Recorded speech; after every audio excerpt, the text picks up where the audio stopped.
fine, that's fine. You're gonna be comfortable there? Yes. Okay. All right, I won't.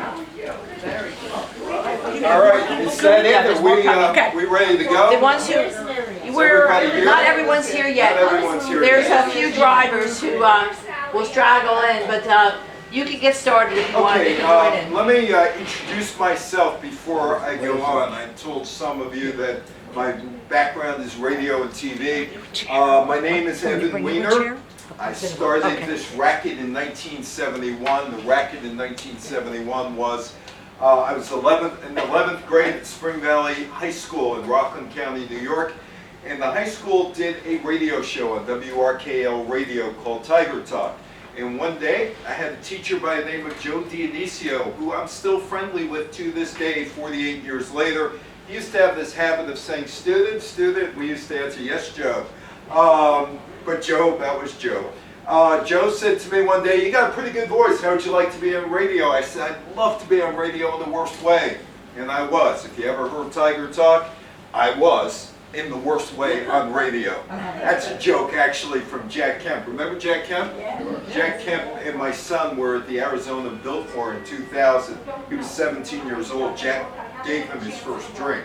But anyway, Jack introduces himself to my son. And he said, I'm Jack Kemp. I wanted to be vice president in the worst way, and I ran in the worst way. I lost with Bob Dole in 1996. By 1978, I was on WNEW radio. Remember that? Yes. Oh yeah. This is a crowd who's going to remember WNEW. Yeah, I got on. I was a part-timer stringer for about 3.5 years.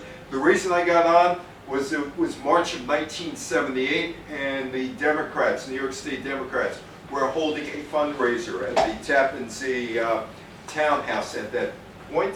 And it was Saturday afternoon, late March 1978, and John Lindsay strolls in. John Lindsay is looking around, and I lock eyes with John Lindsay for a minute, and he comes over, he says, I like you. I met him, I like you. He said, I want to tell you something. I said, well, what do you want to tell me? He said, I'm running for governor of the state of New York. He said, I wasn't going to tell anybody, but I like you. This was a Saturday afternoon. And I said, can you tell that into my microphone? He did.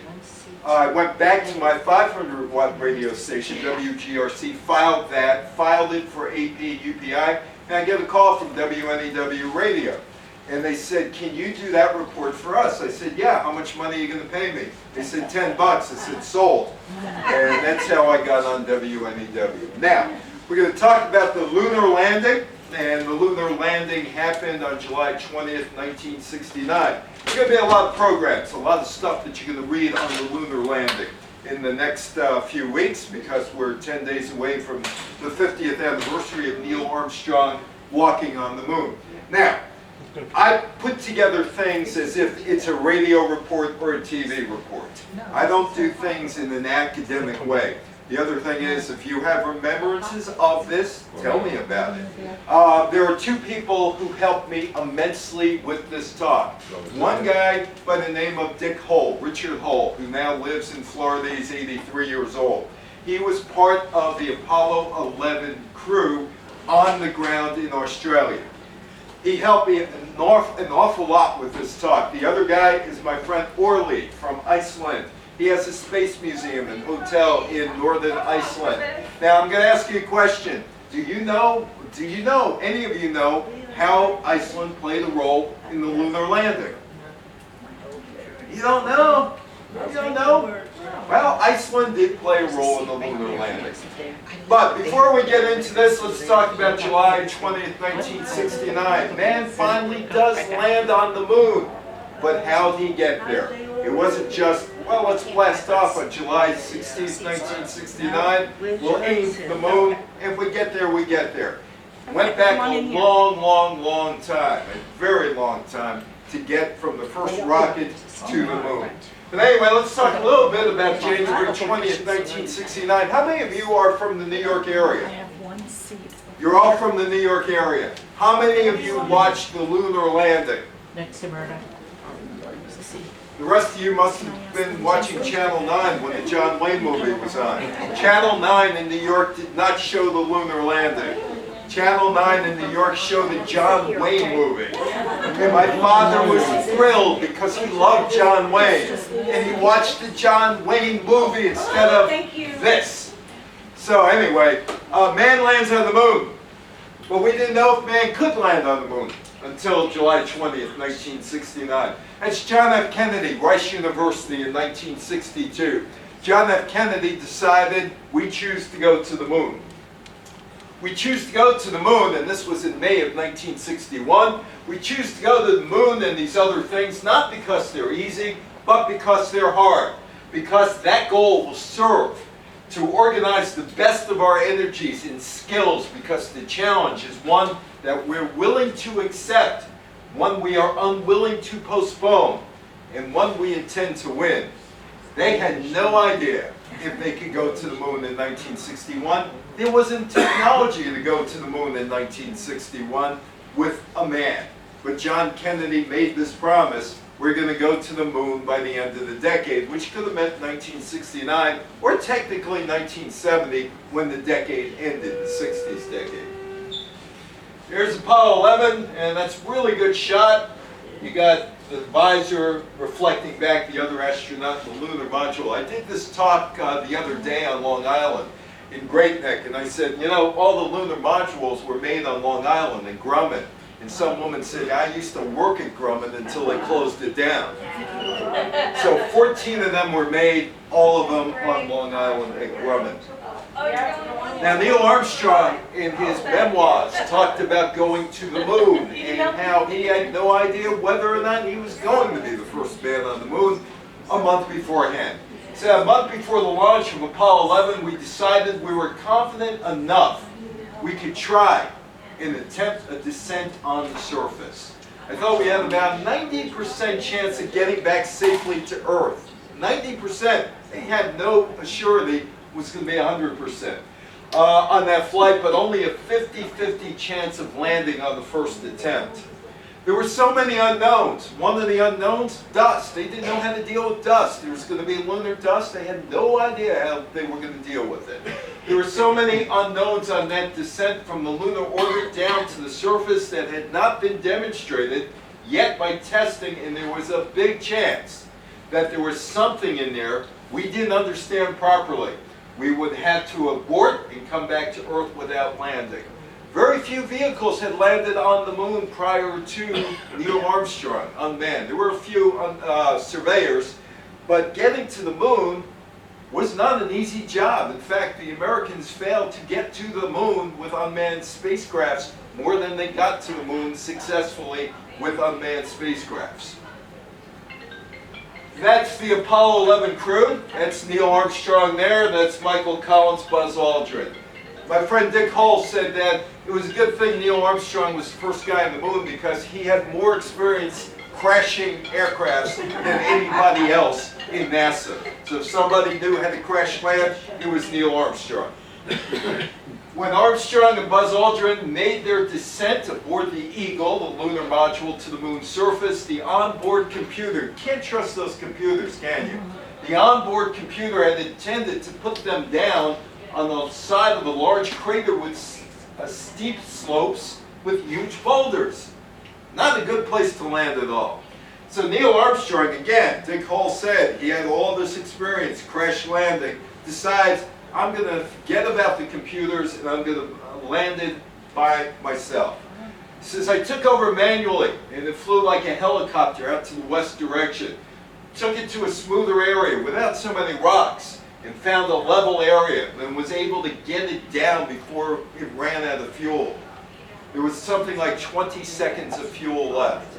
If you listen and if you watch any of the Apollo 11 specials that will be on the news channels in the next few days, you're going to hear the transmission of the Tranquility Base here. The Eagle has landed, and you're going to hear somebody from Houston saying you have a bunch of guys ready to turn blue. At that point, we had no idea as viewers that they only had 25 seconds of fuel left before they would have had to take off, let the lunar lander crash, and the top of the lander go back to the mothership. That's an unusual picture, isn't it? What do you think that is? Garbage. Garbage. Garbage. It's one of the first pictures If there was a lunar police, they would have been fined for littering. Just like Arlo Guthrie, Alice's restaurant, remember that? Yeah. Couldn't go into the army because he littered.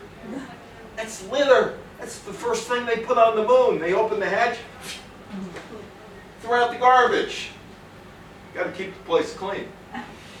2.5-hour moonwalk, both astronauts on board the module with 47 pounds of rocks on their back coming in before they took off.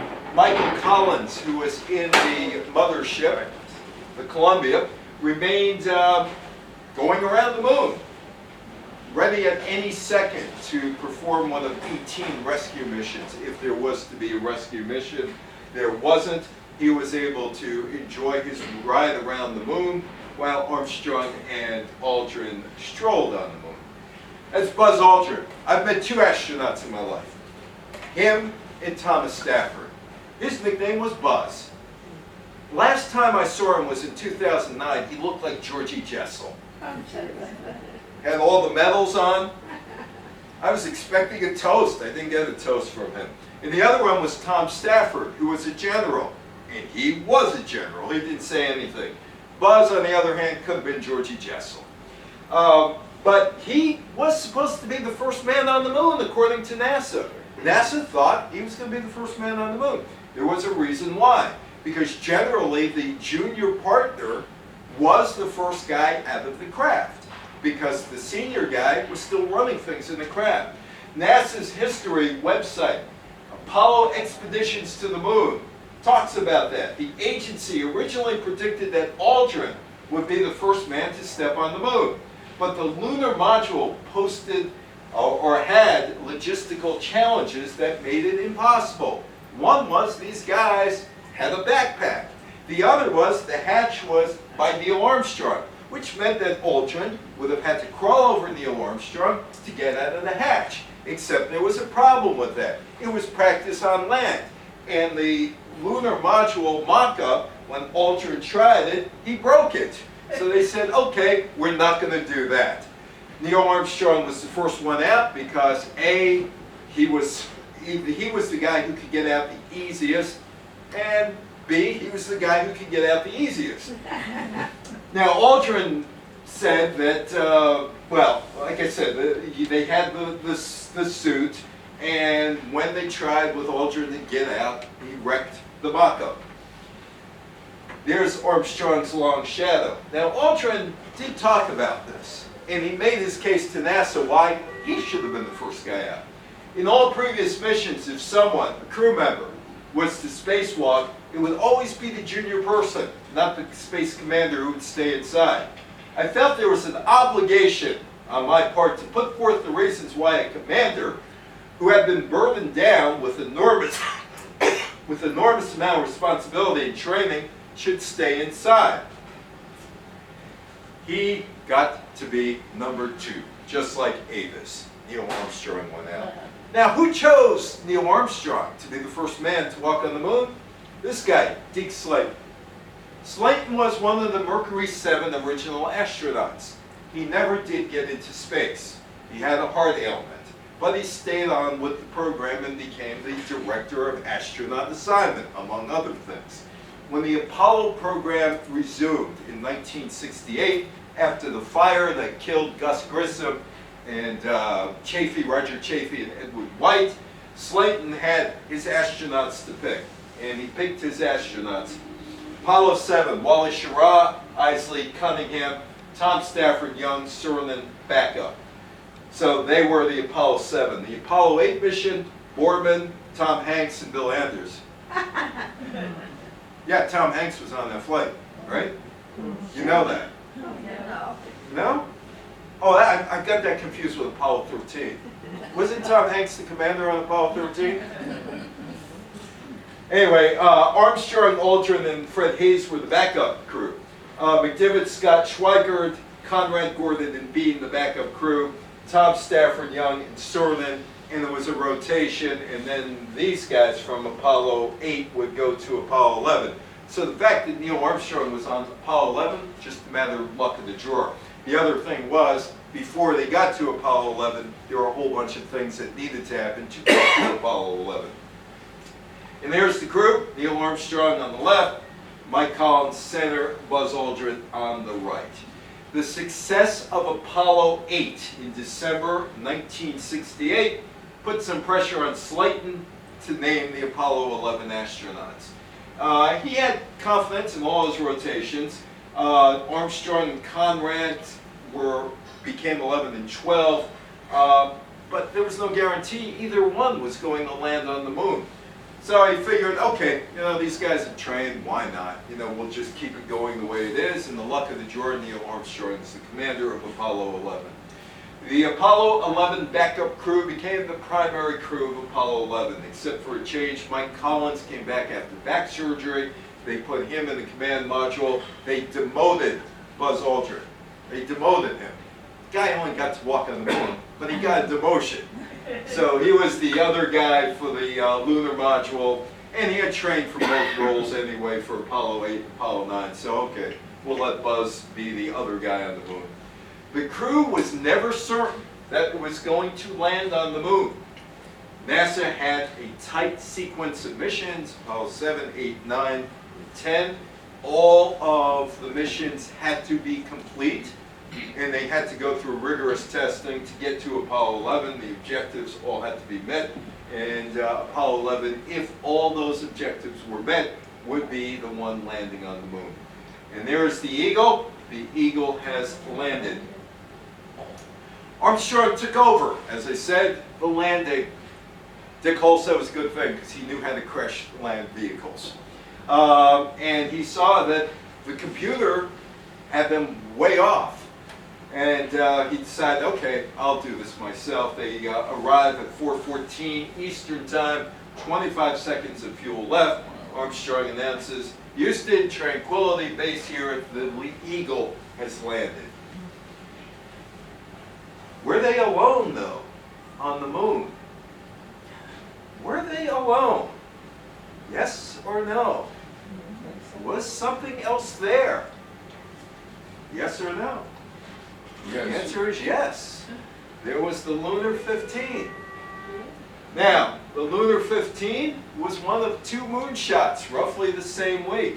The lunar 15 would orbit the moon at the same time as Apollo 11. That was a problem. Frank Borman, who was the commander of Apollo 8, knew some of the Soviet astronauts, called them up saying, hey, what's going on here? You guys are going to the moon? We got 2 guys going to the moon, 3 guys going to the moon, actually. Said, will our radio signals work? They said, yeah, it'll be fine. Don't worry about it. So Borman confirmed that the Soviets told him it wouldn't be a problem for radio signals. These guys are not alone. Now let me ask you another question.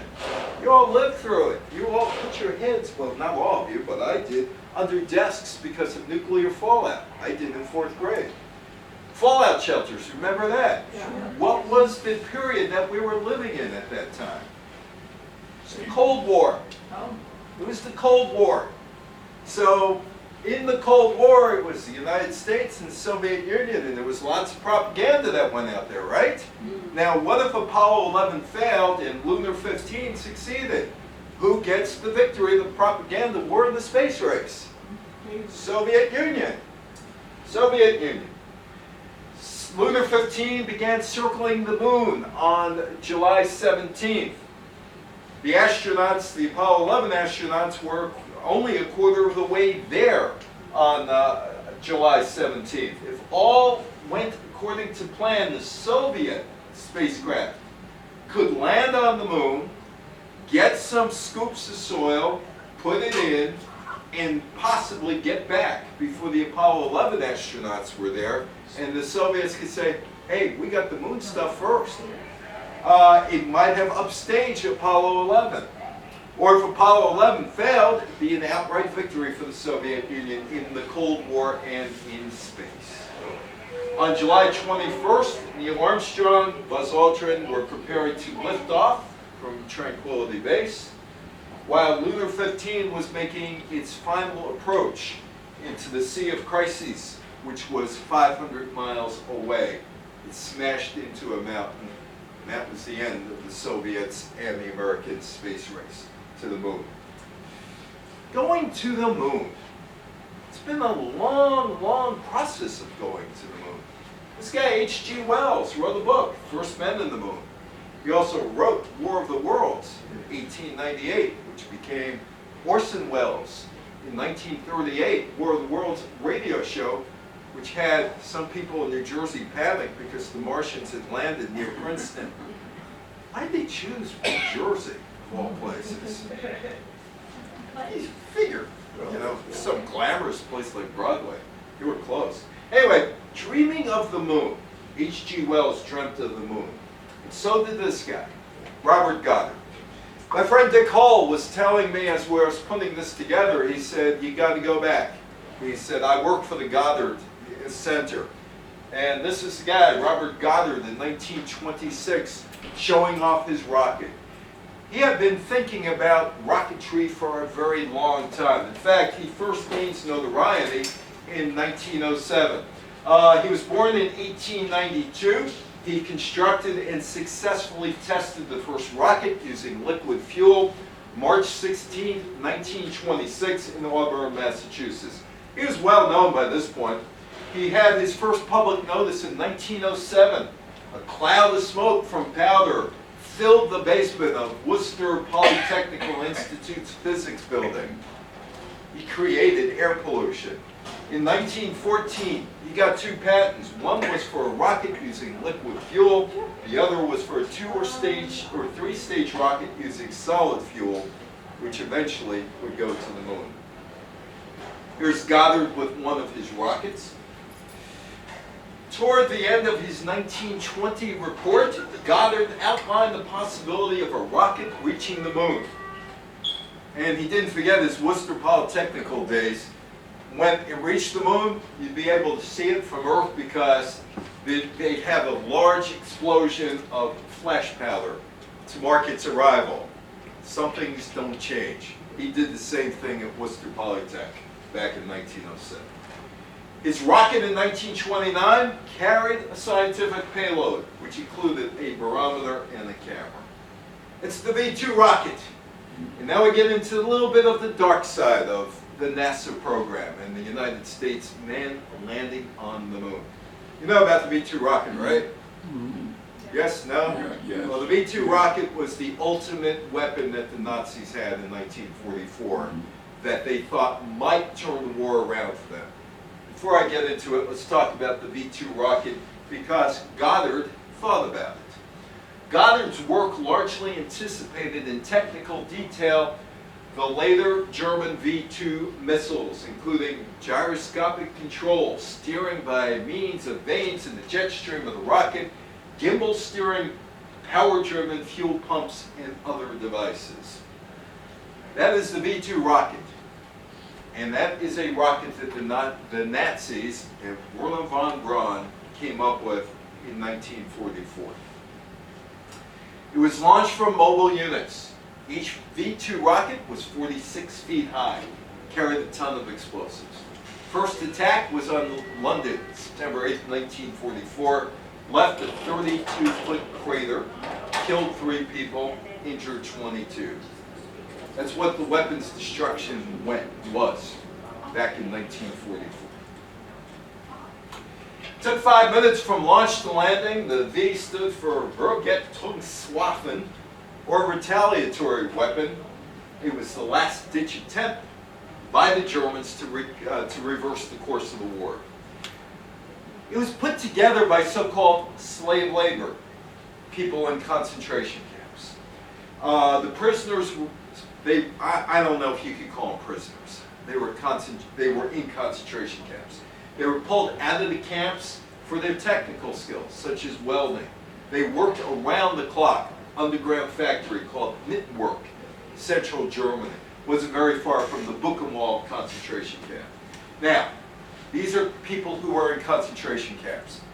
They lived, according to the historians who talked about the V2, these people lived under appalling conditions. No daylight, little sleep, food, or proper sanitation. I don't know if it's a step up or step down from a concentration camp.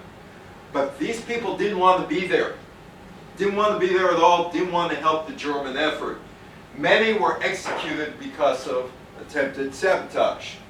Eyewitness accounts describe prisoners being hanged from cranes above the rocket assembly lines. They had nothing to lose. Why help the Germans? That's the dark side of going to the moon. One of the dark sides of going to the moon. Now, this guy here,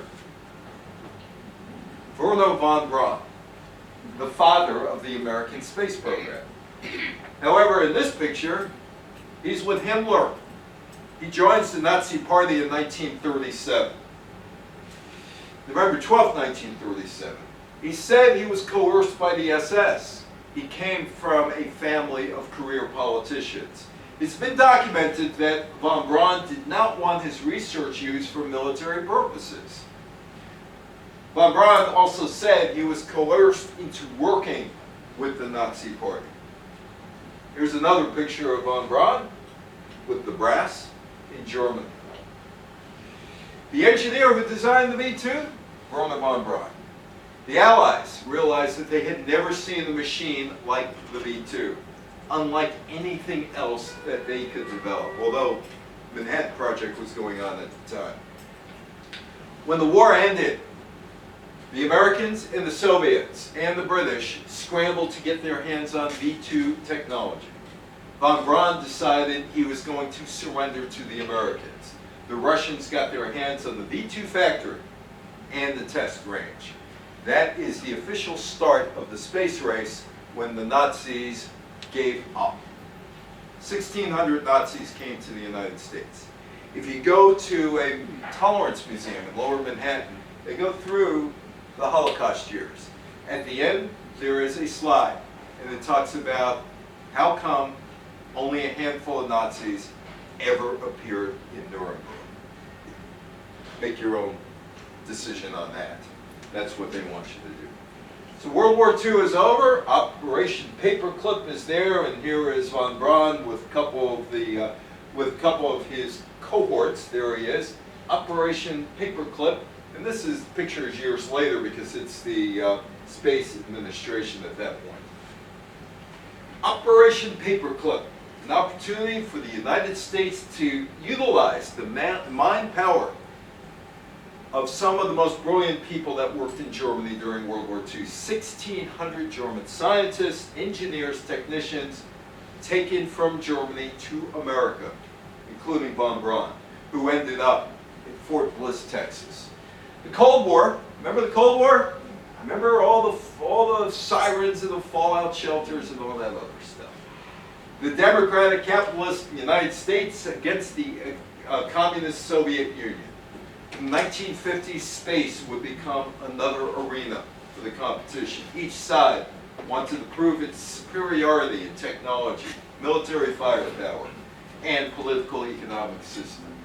When I was a kid in the 1960s, I looked at the space program and said, hey, it's great to go in space. Little did I realize it was a military program. I don't know if any of you realize that too. But it was a military program. 15 years after World War II, von Braun worked with the U.S. Army to develop ballistic missiles. He claimed he never wanted to use his research for military power. He's done it now in two countries, Germany and the United States. As part of a military operation called Project Paperclip, about 125 of them are sent to Fort Bliss, Texas, near El Paso. They worked on rockets for the U.S. Army, assisted in V-2 launches. They didn't even change the name. V-2 launches at the White Sands Proving Ground in New Mexico. Why paperclip? They just gave them that name. Yeah, I don't know. They give all kinds of names. 1950, von Braun's team moved to the Redstone Arsenal near Huntsville, Alabama. They designed the Redstone. The Redstone put Mercury astronauts into space. As along with Jupiter ballistic missiles, Jupiter-C, Juno-2, Saturn-1 launch vehicles, a Jupiter-C finally orbited the Earth, Jupiter-C blasted off and put the first American craft that was successful in Earth orbit, Explorer 1, in 1958. Recognize that? Not von Braun. Recognize that other guy? Who is that? Walt Disney. Yeah, what does Walt Disney have to do with the space program? Money. What? Money. Not much. You know the background of Disneyland? I'm going to give you the background, because none of you have seen, I think a couple of you have seen my TV talk. But in the 1950s, Walt Disney decided he was going to have an amusement park 40 miles south of Los Angeles in Orange Groves in Anaheim, California.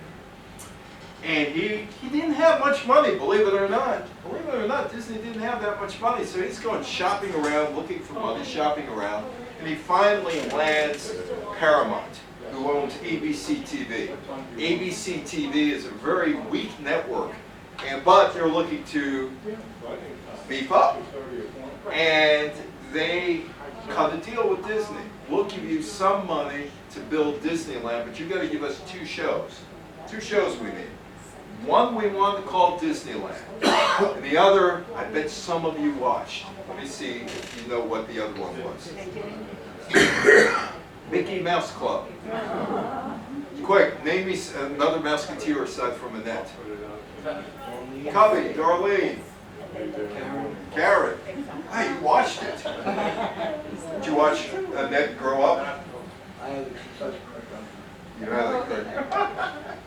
He had a crush on it. Anybody else have a crush on Annette?